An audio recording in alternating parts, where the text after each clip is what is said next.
Hi guys, this is Ranjit, and in this video we'll be doing the unboxing and have a first look at this iPhone 16 Pro, which I had just purchased. And this time I'm going to do the full coverage. I've also purchased the Apple Watch Series 10. So first let's just unbox this one. Again, I know you don't get a lot with the iPhones, but yeah, that's what it is. And now luckily the pricing of the iPhone Pro series has come down a little bit in India. This is the base variant. I hate the fact that it's 128 gigabytes, not 256. This is for 1,19,000 something, so almost 1,20,000 that you're getting, which is actually slightly lower compared to what it was last year. And I think so that is due to the fact that these iPhone 16 Pro will also be getting manufactured in India. Right now this unit is from China, but this is also going to be eventually being manufactured in India. That's why I think so they reduced the price. So this is what it is, and let me just remove the sticker, tear this part. I made a clumsy unboxing.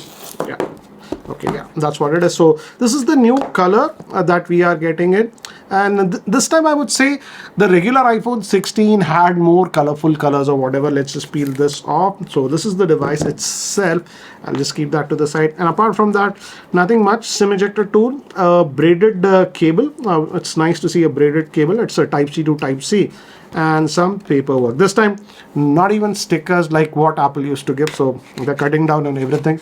It'll be interesting to see in the next version, iPhone 17, what do they cut out of the box. So anyways, so that's what it is in the box. Nothing much. I'll keep that to the side. And now the good thing is that earlier with iPhones, if you wanted the best camera, you had to go with the Pro Max. That's no longer the case. Even the regular this is the regular 16.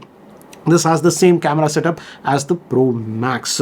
So again, a triple camera setup. The main camera is at 48 megapixel with OIS. Then we also have another 48 megapixel, which is actually ultra wide. I'll have to test how is that. And again, we have that 5x periscope zoom also on this one. But that's just a 12 megapixel, not a 48 megapixel. So we are getting that 5x zoom also on this one. Again, as I've told you, not that much. Now we have this new button, I would say. This is the camera control. Moving to the outer chases, again this is made up of titanium, grade 5 titanium, I believe. Will be interesting to see if it attracts fingerprints or whatever. And this is your power button, and this is the new button, touch sensitive kind of a thing. This is known as the camera control. We'll have a look. Bottom again vents. Again, this of course has stereo speakers and all these things. And we do have a SIM tray. In India we are having a physical SIM, and the second SIM is a nano SIM. But if you're buying it from US and stuff, you won't have this slot, because there it's only eSIM, no physical SIM in that. Just be aware of that. Volume rockers, and this is the action button. You can customize this button to whatever you want. So let's quickly just boot this up for the first time. And I plan to use this properly with the Apple Watch to give you a full review. And later on, I'll also try to compare it with the iPhone 13 Pro. Let's say you're having the iPhone 13 Pro or older. What is the big significant difference that you will notice, let's say in the camera or whatever? So let me just quickly just set this up, guys. And I'll try to do a transfer from my Android phone from this one, so that hopefully it transfers even the WhatsApp chat. I'll try to do that on it. Supposed to actually do it while you're setting up this phone, so I'll do that. But I want to use the Android to do the transfer. Okay. Customize settings, setup later settings within English. Okay, let me just set my Wi-Fi. I didn't add my SIM because I want to do the transfer first, but let's see.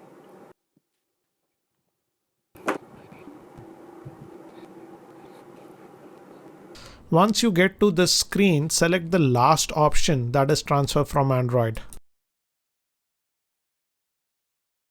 You have to install this app, move to iOS. From the Android Play Store you can install that, and you have to agree to all the terms over here, and you have to give in fact all the permissions that it asks for you. So this is a step that you have to do. You have to download this app on your Android phone, and again it will give a code on the iPhone. You have to enter the code here on the Android smartphone. 461604. Okay. connect, obviously. So I think so now it will tell us what to transfer. Okay, messages, SMS messages, I think so. Okay, allow. Contacts, yes, why not? Google account. Okay, do the Google account. Okay, most important thing I want is WhatsApp. Let's get the charts ready. So hopefully if you're transferring from Android to iOS, you have to follow this procedure while setting up the device. And again, because you can only do this while you're setting up the phone. Otherwise, if you do it later, you have to reset your iPhone. So if you really want to transfer all the WhatsApp's data that you have from your Android to iOS, this is how you should actually do. I'll let you guys know if it actually works or not, because this can actually take quite a bit of time. Oh, so after a minute, it just said this. So, okay. Again, I have to press continue. Okay, so it goes back again. So continue. So does that WhatsApp does that procedure? Maybe it was just making a backup, and now actually it is transferring, and it should give us a estimated time. This can actually take some time based on how much data that you have. So let's say 17 minutes remaining. So I'll just do this and then we'll continue. So it took almost about 20 odd minutes, and it says that it has now transferred SMS messages, that is messages, contacts, 3 accounts. I believe those will be the Google accounts, and even WhatsApp it has transferred. So it'll be interesting. And it says recycle your Android phone. Anyways, this is done. This app again, a move to iOS, you have to download on your Android phone. You can download it from the Play Store. So hopefully, and now I have to set up my Apple account and everything. And later on, I'll let you know if I tagged, migrated all the WhatsApp account properly or not with all the messages. So guys, this is almost after 2 days. That's about after 42 hours. I wanted to actually use the device before giving you an overview. And first, let's talk about that WhatsApp. And I'm very happy to say that the entire data was transferred. In fact, if you notice this WhatsApp icon over there, when you just transfer it, this will be transparent because WhatsApp hasn't been downloaded on the phone. So you have to just go to the App Store and download WhatsApp. And once you do that, when you switch this on, it will detect that backup data and do the migration. Again, it took about 10 odd minutes, but happy to see, as you can see, all my chats and everything last 4-5 years or whatever it is completely there. So that was a very seamless experience, I would say. Again, this is the typical iPhone, again 120 hertz. This has that promotion, and again it's too early to talk about the battery life, but I'll give you my initial impression based on the last 1.5 days of usage. I would say the battery life for a compact size phone is good, and yesterday at night, before I went to the bed, it was at 39%. I took it off the charger at morning around 6:30 in the morning, and we got a screen on time of 4 hours 40 minutes, but still we had 39% battery left. So I would say in terms of screen on time, and this was mostly on Wi-Fi, guys, because it was Sunday mostly in the house. So I would say screen on time anywhere from 5.5 hours to about 7.5 hours you can actually get on this one.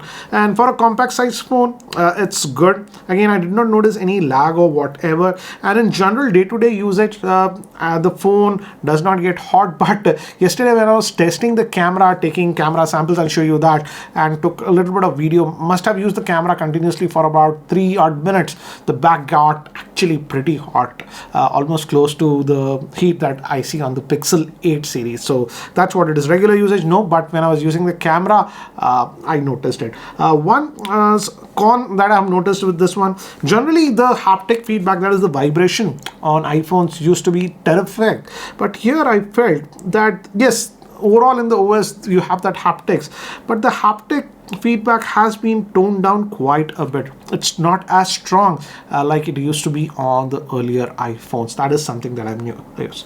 And coming to this new button, that is the camera control, I found it not that useful. I would say if you just click once, yes, you get to the camera, and you can use the slider, and you tap it slightly once, and then you can use the slider to move between this one, and you can also actually take the camera shot if you press it. But I would say what was happening when I was pressing it, it was creating a micro stutter. So this is better, I would say. So yes, this camera button is there, and if you hold it continuously for more than 2 seconds, it shoots the video. I didn't find it that useful, I would say. I find this doing this one directly using the pinch to zoom works very well. I don't know why Apple did this. Maybe I'll get used to it, but yeah, I would say as of now, not a must-have feature. Maybe I'll get used to it later on, but that's what it is. One place where I'm thoroughly impressed considering the size of this smartphone, and that is regarding the speaker output. Man, let me just open up some copyright-free songs, copyright-free music, and give you an idea. And I have to say, this is just bonkers, the stereo speaker loudness on this one. I'll just keep it like this, and the stereo imaging and separation that we are getting, I'll maximize it. This is the maximum.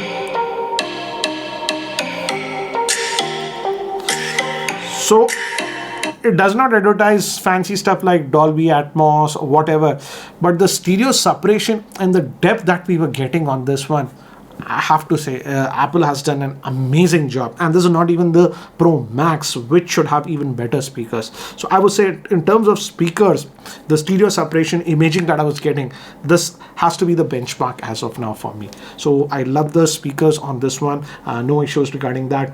And video recording modes are interesting. Let me actually show you. This is a sample that I had just casually recorded yesterday. This is a new thing that they have added. And if I go to the video, yeah, this is the video.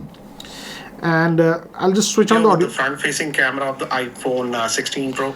And you have this option called audio mix, and by default I'll put it on standard. It's on standard. You'll get an idea how's the audio. This video with the front-facing camera of the iPhone 16 Pro, and it's just okay. This was the standard. Now let me move to in-frame. What it does in in-frame is focuses on your voice. Let's just do that. And it's just around the sunset. As you can see, the sun has so the voice has changed a little bit, as you can see. So just wanted to. And let me just bring this back. And studio. Recording this video with the front-facing camera of the iPhone 16 Pro, and it's just around the sunset. As you can see, the sun has just set. So we have that twilight kind of a thing. Big difference between standard. Does in this sort of lighting. The audio is also being recorded. So I would say this is really great if you're shooting videos outside or whatever. In the standard, you'll get a lot of ambient noise, etc. But if you go in frame studio, then the voice is focused so good. In fact, the audio is so good that maybe if I'm shooting a video outdoor, I don't have to plug in an external mic. So this is something that I would say can be a game changer for people who shoot a lot of videos with their iPhones and particularly don't put an external mic or something like that. This is genuinely a very good feature, I would say. This is the base storage, and let me actually show you. Let me just go back. If I go to general and if I go to iPhone storage, this is the 128GB variant, and I did not install a lot of apps. For example, WhatsApp, YouTube, Truecaller, Gmail, and Twitter and Chrome. And Google Maps. These are the apps that I've installed, and I'm using about 28.6GB out of that 128GB. But let me actually show you some of this camera sample shots that I have taken with this device. Let's start with some outdoor shots, and you get that natural background blur very easy with the main camera. And this is the main camera, and this was that 5x zoom. One more example, a regular shot with the main camera, and this was that 5x zoom. This is a regular shot in low lighting, and this was ultra wide. Ultra wide at night can be a little bit soft. Ultra wide in morning is pretty sharp, but I noticed a color difference. This is the regular shot with the main lens, and this was shot in artificial lighting, and the picture came out good. And just notice the corridor, how low the lighting was there, and this is without that light, and then also the picture came out this good. This was taken with the main lens, and this was taken in the portrait mode where it zooms by default. This was taken in the selfie portrait mode, but I noticed that the second person is blurred. Regular selfie and portrait mode with the selfie cam. Recording this video with the front-facing camera of the iPhone 16 Pro, and it's just around the sunset. As you can see, the sun has just set.